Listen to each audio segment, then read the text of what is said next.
Pourquoi les gens font-ils ce qu'ils font? Apprenez votre style de leadership et comment l'adapter à la situation, etc., etc. Ce n'est pas du leadership, c'est du management. Tous les leaders ont une seule chose en commun, des suiveurs. C'est tout.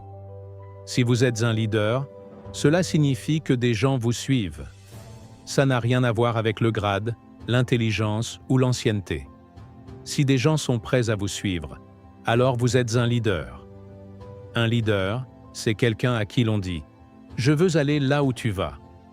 La vraie question est « Pourquoi quelqu'un devrait-il vous suivre ?» Il n'y a que deux façons d'influencer le comportement humain, manipuler les gens ou les inspirer. Des exemples de manipulation dans le monde des affaires, baisser ses prix. Si vous baissez assez vos prix, les gens achèteront chez vous. Il y a d'autres manipulations. La peur, par exemple, très puissante. Mais les entreprises se plaignent maintenant. Leur plus grand défi, c'est de se différencier. Or, aucune de ces techniques ne crée de loyauté. Aucune ne génère de confiance. On peut faire peur aux gens pour les faire agir, ou leur vendre un rêve pour les faire rejoindre une salle de sport. Mais pour qu'ils s'entraînent 3 fois par semaine, il faut les inspirer.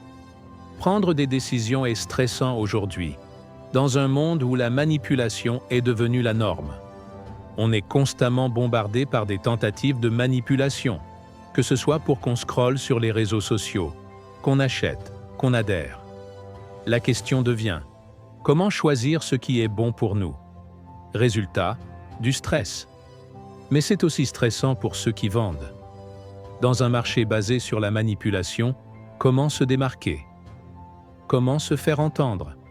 La réponse alternative, c'est l'inspiration. Et rares sont les personnes ou les organisations qui misent tout davantage sur l'inspiration que sur la manipulation. Des exemples? Apple, Southwest Airlines, on les retrouve aussi chez les grands leaders. Martin Luther King, JFK, Nelson Mandela. Chaque leader et chaque organisation inspirante pense, agit et communique de la même manière. Et c'est exactement le contraire de tout le monde. Et cette manière s'appelle le Golden Circle, le cercle d'or. 3 cercles concentriques. Au centre, pourquoi? Ensuite, comment? À l'extérieur, quoi? Pourquoi? Comment? Quoi? C'est cette idée simple qui distingue ceux qui inspirent des autres. Toutes les organisations savent ce qu'elles font. Les produits, les services. Certaines savent comment elles le font, leurs propositions de valeur, leur processus unique. Mais très peu savent expliquer pourquoi elles font ce qu'elles font. Et par « pourquoi », je ne parle pas d'argent. Ça, c'est un résultat.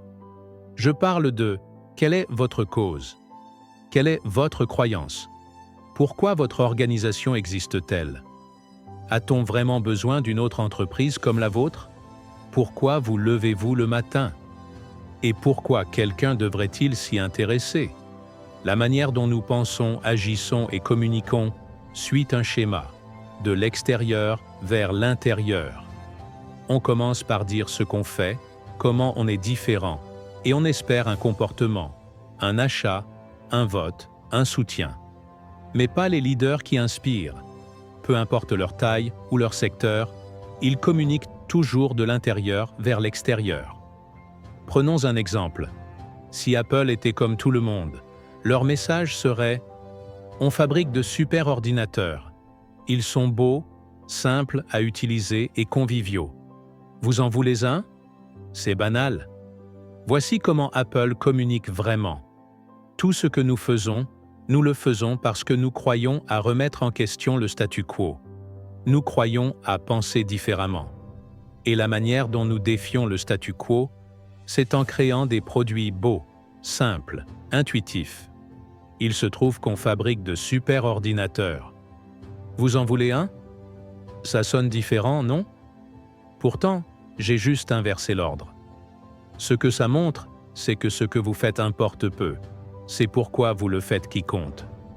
Ce que vous faites ne sert qu'à prouver ce que vous croyez. Les gens n'achètent pas ce que vous faites, ils achètent pourquoi vous le faites. C'est pour ça qu'on est à l'aise avec l'idée qu'Apple vende des ordinateurs, des lecteurs MP3, des téléphones. Apple n'est qu'une entreprise, et leurs concurrents ont exactement les mêmes ressources: agences, consultants, talents, médias. Mais leurs concurrents se définissent par ce qu'ils font. Apple se définit par pourquoi ils existent. Chaque mot, chaque action sert à prouver leurs croyances. Il vous faut 3 choses. 1. La clarté du pourquoi. Si vous ne savez pas pourquoi vous faites ce que vous faites, personne ne le saura. 2. La discipline du comment. Tenez-vous, vous et votre équipe, responsables de vos valeurs. 3e. La cohérence du quoi. Tout ce que vous dites et faites doit prouver ce que vous croyez. C'est ça. C'est ça l'authenticité. On entend souvent « il faut être authentique ». Mais que veut dire être authentique? Cela signifie ce que vous dites et ce que vous faites reflètent réellement ce que vous croyez. Ce sentiment d'appartenance et ce sens de la communauté sont si puissants. C'est pour cela que nous suivons des leaders, pas parce que nous devons, mais parce que nous voulons. Ce n'est pas une question de contrat ou de promesses écrites. C'est un engagement émotionnel. C'est pourquoi, dans les grandes organisations, les gens sont prêts à travailler plus, à se surpasser, à faire des sacrifices, pas parce qu'ils y sont obligés, mais parce qu'ils y croient, parce qu'ils croient en ce que l'organisation représente. Et cela, c'est inspiré par le pourquoi. Donc, si vous voulez être un leader, commencez par le cœur. Commencez par votre cause, par votre croyance. Clarifiez-la, incarnez-la, communiquez-la, et les gens vous suivront, non pas à cause de ce que vous faites, mais à cause de ce que vous représentez. La raison pour laquelle cette appartenance et ce sentiment de communauté sont si puissants, c'est qu'ils répondent à un besoin profondément humain. Et ce besoin ne peut pas être satisfait uniquement par la logique ou les données. Il est profondément enraciné dans notre biologie. Nous sommes faits pour connecter, pour croire, pour appartenir. C'est pourquoi les grands leaders ne cherchent pas seulement à convaincre, ils cherchent à inspirer. Ils donnent aux gens un sentiment d'appartenance. Ils parlent à ce que nous ressentons, pas seulement à ce que nous comprenons. Et c'est pour cela que les gens les suivent, non pas parce qu'ils doivent, mais parce qu'ils le veulent. Quand un leader communique clairement son pourquoi, et que ce pourquoi résonne avec nos propres valeurs et croyances, alors une connexion profonde se crée, une confiance. Et c'est cette confiance qui nous pousse à agir, à nous engager, à suivre. C'est cette sensation d'appartenance et de communauté qui est si puissante. C'est la raison pour laquelle nous suivons des leaders. C'est la raison pour laquelle nous faisons des sacrifices pour les autres. C'est la raison pour laquelle nous sommes capables de surmonter les épreuves, parce que nous savons que nous ne sommes pas seuls. Et ce sentiment, cette confiance, ne vient pas d'un produit, d'un service ou d'un plan marketing bien ficelé. Il vient de la croyance partagée en quelque chose de plus grand que nous. C'est pourquoi nous suivons Martin Luther King. C'est pourquoi nous avons été inspirés par Nelson Mandela. Ils ont partagé leurs convictions ouvertement, et nous y avons cru aussi.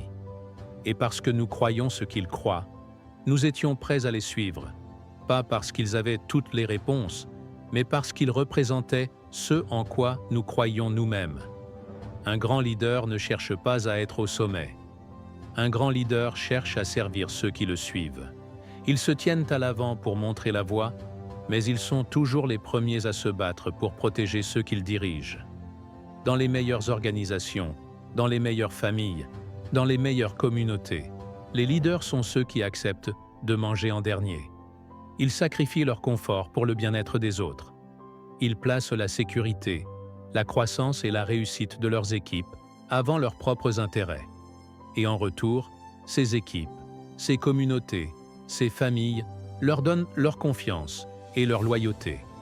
Voilà pourquoi certains leaders inspirent des générations entières, et pourquoi d'autres ne font que gérer des ressources humaines.